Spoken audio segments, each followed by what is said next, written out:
Hello, hello, hello, Bruchim Habayim, and welcome back, everybody, ladies and gentlemen, women and children. So, today I figured, I don't want to turn the camera just yet, but I figured I would do something a little bit different today, right? I came up with this cool title. Hope it doesn't freak the guy out that's with me. And I thought, what would rhyme at the same time but be cool, right? And I thought about it. Israelites on construction sites. Israelites and Israelite types on construction sites, all right? So a lot of people are under the impression that you have to be in a studio or you have to be in some place seated perfectly at a table with the perfect pictures in the background and doing X, Y, and Z. But in trying this different thing, right, you shouldn't put all of your eggs in one basket. We are actually on a construction site, okay, on a construction site. Let you see a little bit of it right here. On a construction site. All right, going to the whole shebang. But me and my brother here, everybody, this is Mark McGee, you guys, this is Mark McGee. So look, we're not so rare as a believing body or group of people that you only find one believer for every 1,000 people. No, we're not. All right, we're around. You just have to ask the right questions, so you have to do a little poking and a little prodding. So now, this guy in particular, Mark, I've known him for quite some time, and he is also a believer in Torah, a believer in Messiah, and X, Y, and Z. So, I said to him not terribly long ago, one day, I was going to hem you up on the job, and I was going to ask you randomly, what do you think about this week's Torah portion or this parashah? Which, if you're good and you're faithful and you're diligent, right? Yeah. You will check it out every week.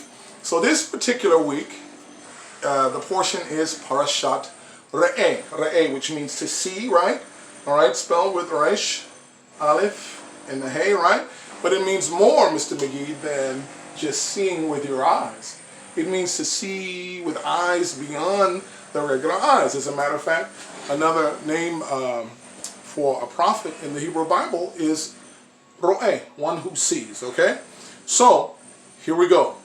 Mr. McGee, what did you find interesting in this week's Torah portion, buddy? Give it to us. Okay. So, there's something that stood out to me in Deuteronomy chapter 12. I know the Torah portion has a few chapters, but Deuteronomy chapter 12 stood out to me. The first thing that stood out to me was when Moshe, as he's giving his final instructions, just going back over the Torah before he gives it over to Joshua, he says, "Do not do what's right in your own eyes." And when you take that particular verse, you will see that Solomon in Proverbs, he when he's teaching, he uses that same phrase, but he's saying a man does. He said, "There's a way that seems right to a man, but that way leads to death." But he gets that from the Torah. And Nice. so that's what I wanted to let you guys know that in Deuteronomy chapter 12, Moses is saying, "Do not do what's right in your own eyes." But at the same time, Moses said it. The first time he said it, if I recall, was in Numbers chapter 15.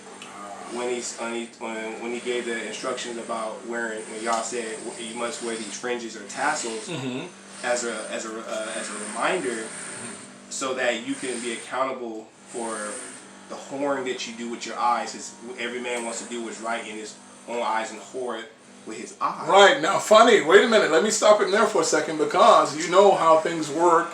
We don't call things in the believing world, we don't call it coincidence. It's just confirmation. So if I would ask anybody randomly who is Torah aware, what did you get out of this week's parashah? They can pick any verse possible. But if I went in my pocket and pulled out a receipt that I wrote on the back of this morning when I said I was going to hem him up and ambush him, guess what I wrote down? I wrote down Numbers chapter 12, verse 8 and 9, the ones that he just said, okay? Oh, man. And verse 8 reads exactly, well, it reads as he says in his translated version. So it says, "Lo ta'asun kechol asher anachnu osim po hayom ish kol hayashar be'einav." So don't do at all any of the works or the things that from the past that you have done, okay, which is each man doing everything that's right in his own eyes. And the second verse says, Ki lo batem adata el hamenucha ve'el hanahala asher Hashem Elohecha noten lach. So what is that saying? You have not yet come to that menucha, or that rest, or that nachala, which is an inheritance, which Adonai your Elohim has promised to you. So menucha, if you hear the word menucha, which means comfort or rest, I'm going to throw you a bone here and get you to pick it up. See, we'll see if Mr. McGee will pick this bone up.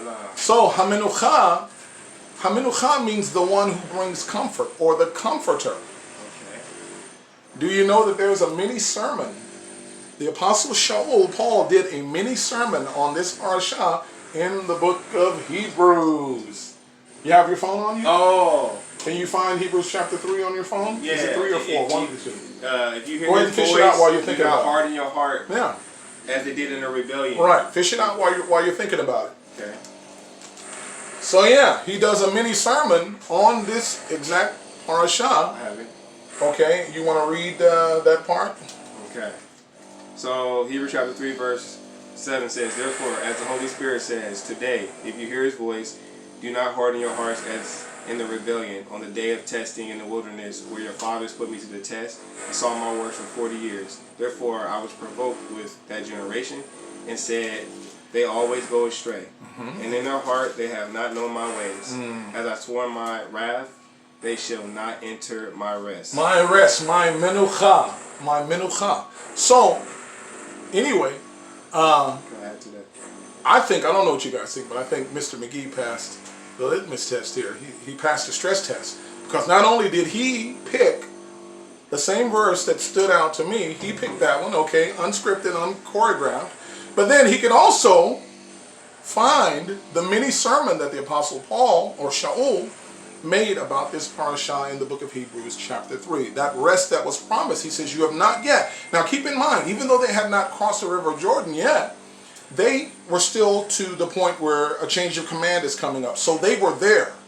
So even with that, he's saying even once you cross into that land, ultimately the menucha or the nachala would be the promise of the inheritance of the land, but the menucha, the rest, you still have not yet come to it, which means there still, even to this day, remains a rest for the people of the Most High.